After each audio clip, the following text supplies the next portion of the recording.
If you are anything like me, then you get slightly nervous or even terrified right before a show. If we're just meeting, my name is Caroline Raven. I'm a full-time magician and I am here to help you take care of your nerves right before the show. So one thing that I highly recommend you doing is to first of all prepare as much as you possibly can, because what happens is that you get so nervous because you don't know what to do. You don't know what to do with your hands, you don't know where to walk, and you don't really know what's going on. So the very first thing I want to talk to you about is that you want to be able to feel like you are comfortable in the situation you are. And now you might be thinking to yourself, yes, but Caroline, I'm a corporate magician, and what I do is that I travel around the world or around the country, around the city, doing different events. And the different events can be anything from corporate shows, it can be dinners, can be walk around, can be strolling, and most of the time you have no idea what the situation is going to be up until like an hour before you actually do the show, because that's when you arrive at the venue. And what can you do to prevent that actually like overwhelming you right before the show?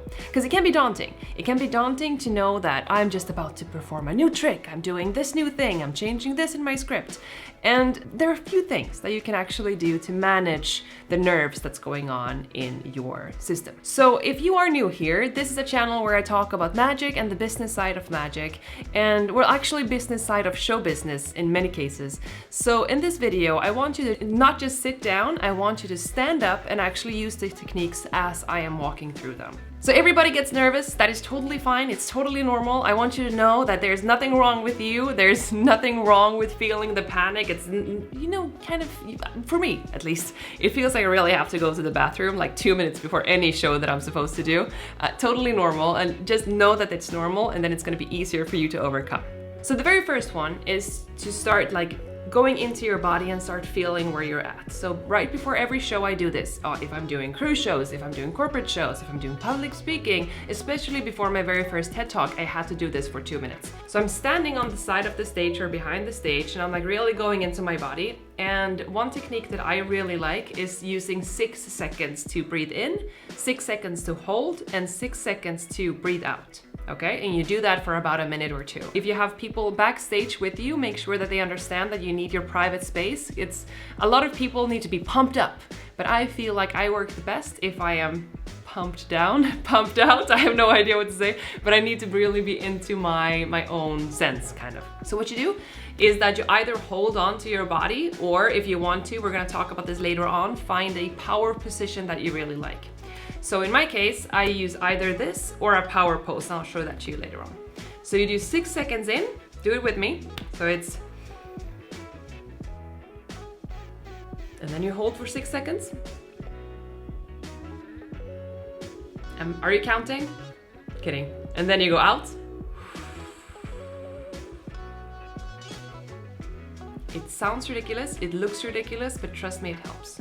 So you do that for a minute or two and just repeat the same thing. So you go 6 seconds in, you hold, 6 seconds out. You don't have to wait 6 more seconds before you start breathing in again. I found that that doesn't really matter.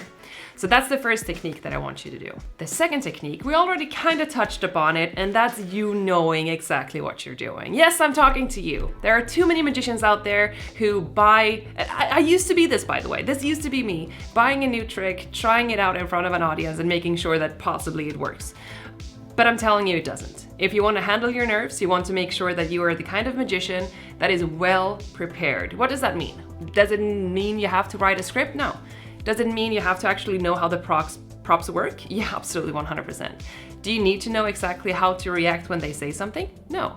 But Caroline, what does it mean, you might say? Well, it does mean that you actually prepare. And preparing can mean anything from knowing the memorized order of the deck without checking your phone for like the index. Or it might mean that you know exactly how much water you can use together with slush powder. Or you know exactly that maybe Coke doesn't work for that trick you're working on. So it's literally going around the entire prop, making sure you understand how it works. So when you buy a new trick, don't just run out to actually try to perform this. I want you to take the time, take the energy, take everything you got to actually make this into something that you can be proud of. Because too many times magicians get out there, try something new, and of course they're gonna be nervous. They have no idea what they're doing. They've never dropped the glass thing or the cover for the hydrostatic glass. Spoiler, there's a cover. You don't want to be that person. And you actually learn from these mistakes though. So one thing that I always do now, you might have seen it, it's on here on YouTube, where I do my grandfather's coins routine. It's a 3-coin and glass and silk routine. It uses 3 coins, but of course it's happened more than once that I have dropped a coin during a performance. Most of the time it's because I'm nervous. Maybe I didn't have time to do my power posing. Maybe I didn't have time to do the breathing exercises. I dropped the coin and the routine requires 3 coins. What do I do? Of course I don't panic because I am well prepared. I go into my pocket, I have a spared one. So that's what I mean with being prepared. Make sure you understand what can go wrong, because things will go wrong. This is normal. Things will go wrong, and then I want you to just relax, don't panic. It's easy for me to say because I've done this a million times, but don't panic. Make sure you have your backup.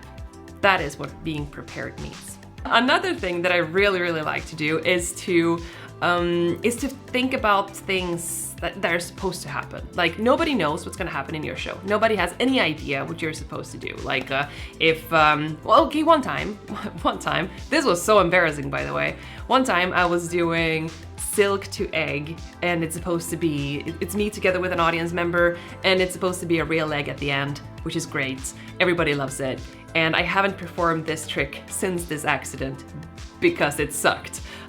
So I had my new suit, it was beautiful, I rented a big theater, and I have this person on stage, we're having a great time, and this is a spoiler, by the way, how this trick works. Anyways, I was pressing down the silk in my hand, and I already had the real egg in my hand, and I didn't prepare enough, I didn't double check the egg, so there was no like splinters or any cracks or anything. I pressed too hard, the egg explodes on my new jacket. We're recording, by the way. I hired like a big production company to record the show, and I haven't done anything with it because I was so embarrassed. And also, this is like 10 minutes into a 75-minute show, so what am I gonna do with the footage with like egg everywhere? Anyways, he continues, he's the star, and then after the show everybody comes up and they're like, oh my god, Caroline, what an amazing show. I didn't understand the thing with the egg. Amazing show, I really loved it. Because people understood what was going on, you know? And what am I trying to say here? I want you to just think about what can happen and what should happen. And nobody knew that that was not supposed to happen. So what you do is I want you to sit down and visualize what's gonna happen in your show. Like, nobody knows, you just know. I knew that the egg wasn't supposed to crack like that. They had no idea. But because of my script, I was able to change it. Because of going to improv classes, I could change it, and I was very in the moment. So I highly recommend you to just visualize and think what can happen, what should happen. And while you're visualizing this, also visualize how you respond to people. So if they're up on stage with you, or if you're doing a close-up trick or whatever, if you have ever done a show at all, like if you've ever performed anything at all, you know that people will say certain things.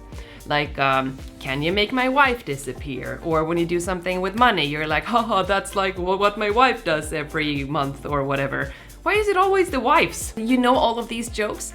So take a moment and just sit back and like, okay, what can be a clever, funny, interesting, intelligent way to actually respond to this? And that is you sitting down, visualizing what can happen, and that will increase how you feel about yourself, how you're comfortable, how you are presenting yourself to the audience, because you are well prepared. You're not going to be standing there being all like shocked or whatever and surprised because something happened that you were not supposed to do or whatever. And I want you to visualize what is going on in your body and how you respond to that, because that's gonna make the show so much better and you so much more relaxed when you're into this.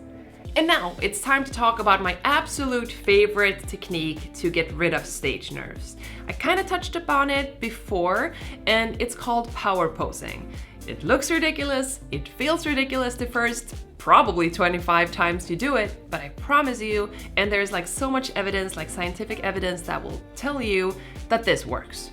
So you find a position that you feel very successful and powerful and like a superhero, it's what you call power posing. You find a position where you feel powerful, right? You can do the, you can't see it now, But yeah, this is my power pose. I am Superwoman or Superman or whatever. Or this is Superman, I guess. And then it's Superwoman like this. So you find this position.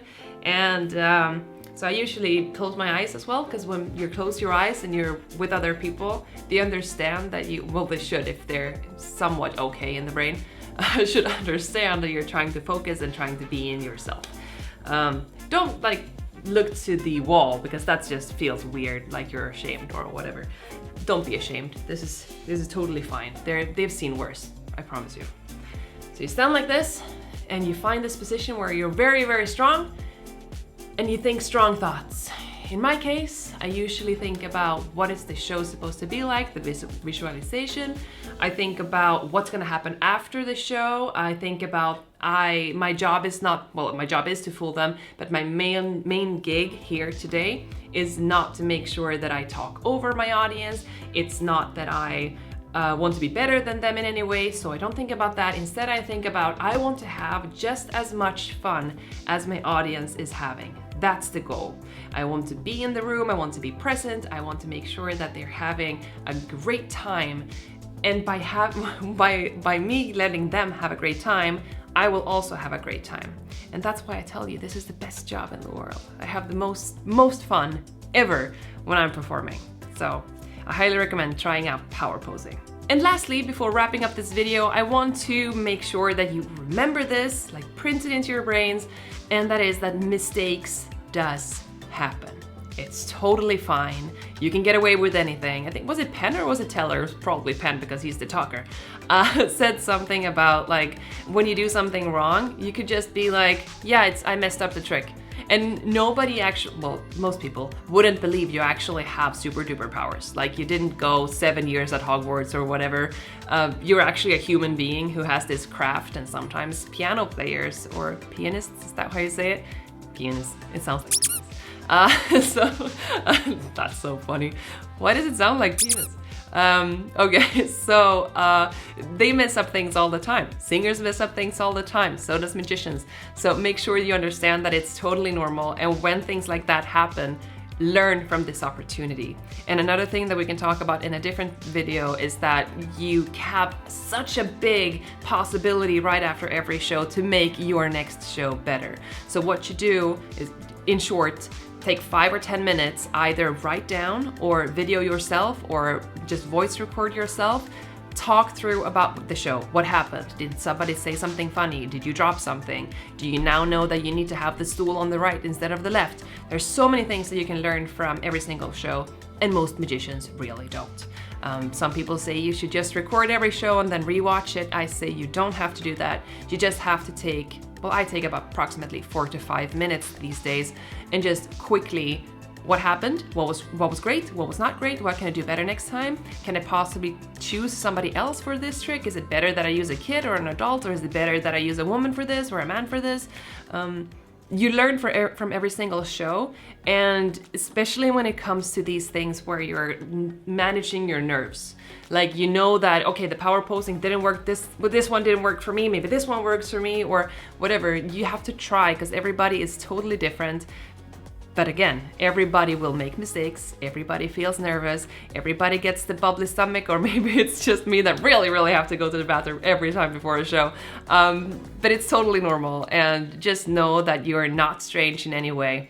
I do think we as entertainers should talk about these techniques more often, because this is something that public speakers talk about all the time, and people go into courses and they go into retreats just to make sure that they understand these techniques. And we should totally do that way more, because we are too superheroes. No, that's not what I wanted to say. We are also public performers, and I think that this is something that we as a community needs to raise awareness of and make sure that we understand that we too can level up as entertainers. I do hope you enjoyed this video, and I'll see you in the next one. Take care. Bye.